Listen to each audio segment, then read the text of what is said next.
Unajua hizi kula ziko hivi, yani kuna kula za majaji afu kuna kula za Watanzania. Kwa hiyo hizo ni facts. Kwa hiyo ila watu tu walijua kwamba kuna mchanganyiko, lakini tunasema kuna majaji wanakula zao na wananchi wanakula zao. Ukiziweka zote kwa pamoja unampata kwenye kipengele hiki ameshinda nani. Na utaratibu pia utakuwa ni hivyo hivyo mwaka huu.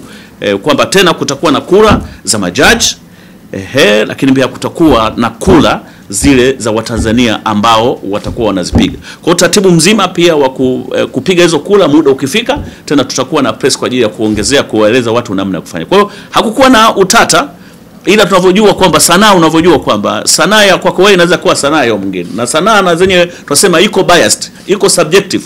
Yani maana yake ni kwamba haina moja jumlisha moja sasa na mbili.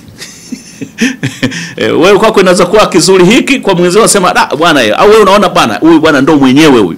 Lakini sisi tumechukua kula za majaji na kula za popular vote, tumeweka kwa pamoja, tumetoa matokeo. Na mwaka huu itakuwa hivyo hivyo. Kwa hiyo hakukuwa na utata, lakini ndo matokeo yalikuwa yako hivyo.